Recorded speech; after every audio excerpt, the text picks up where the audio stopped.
Hello, good afternoon and welcome to this edition of Joy News Today with me, Bernice Abubeidu and scores of NDC sympathizers have arrived at the Jubilee House to present a petition on what they call insecurity in the country. They've been addressed by a staffer.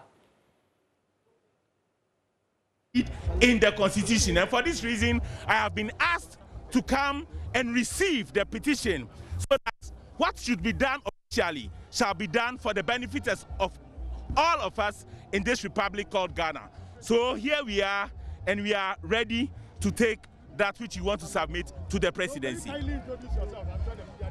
We'll get that after that. My name is Emmanuel Aduma Bossman. I'm Deputy Chief of Staff responsible for operations. Yeah. Okay, TV3, you pay for this one.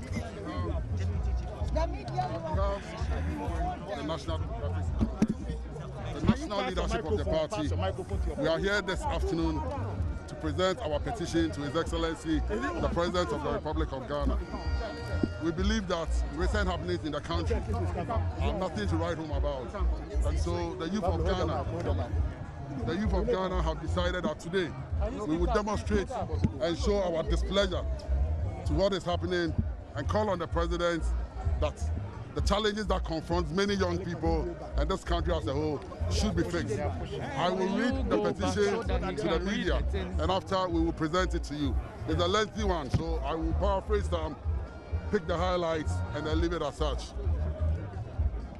The microphones can go down. You can spark. If you want them, Petition to President Akufo-Addo by the National Youth Wing of the National Democratic Congress. The framers of the 1992 Constitution were spot on when they made provisions in Clause 1 of Article 1 that the sovereignty of Ghana resides in the people of Ghana, in whose name and for whose welfare the powers of government are to be exercised in the manner and within the limits laid down in this Constitution. In the strict adherence to the meaning of this provision, Your Excellency, you took the presidential oath on 7 January 2027, when you were first, 2017, when you were first elected President of the Republic. Although our party, the NDC, contested the general elections, which was subsequently decided in your favor by the Supreme Court of our Republic, you took the same oath on January 7, 2021, to serve another 4-year term. The presidential oath, as we know it, was not and cannot be fanciful words said for purposes of formality. Despite the polarized nature of our country, Ghanaians who voted for you, and indeed those who voted for your opponents, succumbed to your constitutional arrangements and entrusted their will and aspirations in your hands. The hopes of every Ghanaian, including your political adversaries, was to see you uphold the tenets of our Constitution, sustain the peace you inherited from your predecessor, improve upon the economic well-being of Ghanaians, fight corruption ruthlessly, provide decent employment for the youth in particular, and ensure the safety of everybody, amongst other things. Needless to say, these were the very teething issues you campaigned on and promised to deliver.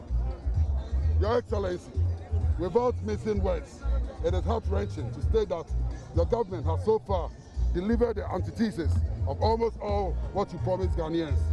It cannot be gainsaid that if you objectively and sincerely look back, reflect on the state of the country, bequeathed to you, and what you have done with it in 5 years, you have eroded almost all the strides our country have made.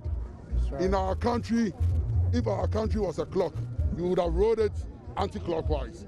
Though our country was riddled with some age-long challenges before you took over, issues of corruption, unemployment, nepotism, chronism, and insecurity, among others, have increased unimaginably.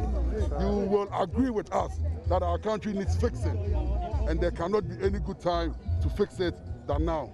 The danger, Your Excellency, is that there is no commitment from you and your government that these life-threatening challenges facing our country will be at least reduced, instead of teaming up with those who have taken inspiration from your edicts to be citizens and not spectators to fix the country. Your government is surprisingly averse to calls asking for the fixing of our beloved country. Those crusading for the country to be fixed have become enemies of your government, as they are either being intimidated, harassed, or killed by your militia.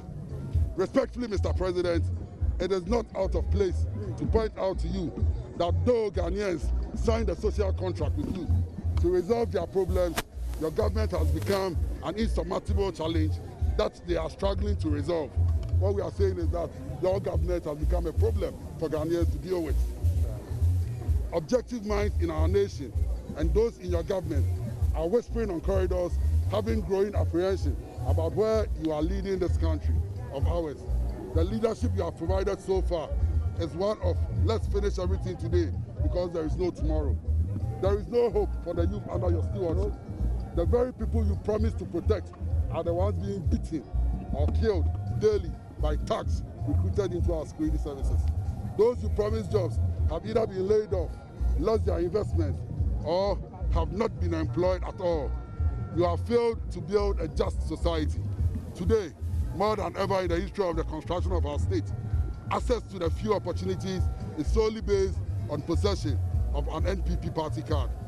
Those who promise solely based on possession of an NPP card, those who promise infrastructure development, have either what your predecessors started abandoned or not seen any infrastructure at all. Perhaps the best thing about your government is how far your family members and cronies are feeding on the national kitty to the chagrin of all of us. The case of students, nurses, teachers, tailors, carpenters, Okada riders, trotro drivers, doctors, masons, traders, civil servants, farmers to the last man on the street has been of agony, pain, and sorrow. In the world all over, governments are elected to work for people and not otherwise.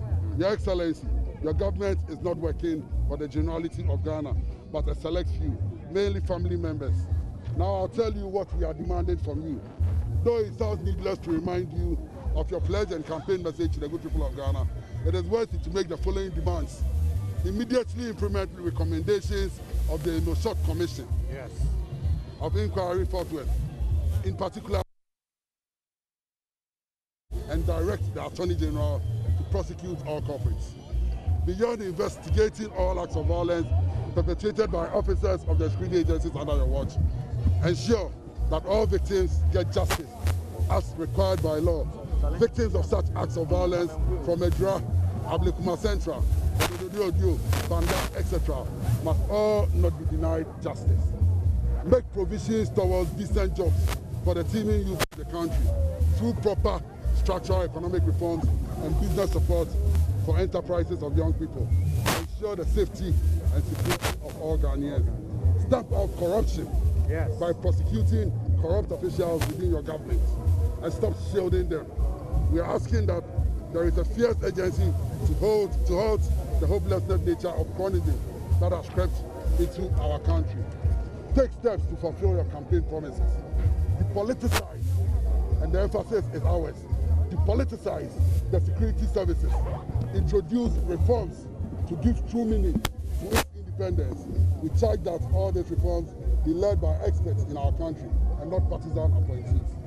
Instruct the Attorney General and the Minister of Justice to improve the justice system and win the judiciary of partisan influence. We count on your failed self commitment to our nation as it is President in this historic moment. Thank you. Written for and on behalf of the youth of Ghana, under my good hands, Opare Addo, National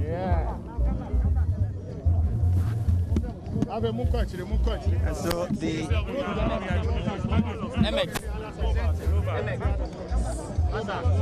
go back so you can present.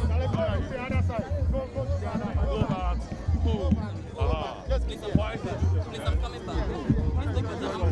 Yes, sir. Hand it over to the President. Thank you. Tell him to reflect on it when he sleeps, because the youth of Ghana are crying and we are not happy with the style of government. Thank you. So on behalf of the President, I have received this petition. I listened to the articulation. They contain some democratic issues and issues that border on the rule of law. I am sure the appropriate authorities will be detailed and directed to do that which is possible and which is necessary under the dictates of our constitution. Thank you so much for coming, and may God bless us all. God bless our homeland, Ghana. God bless. Your name. Emmanuel Aduma Bossman, Deputy Chief of Staff. Adumwa Bossman, Deputy Chief.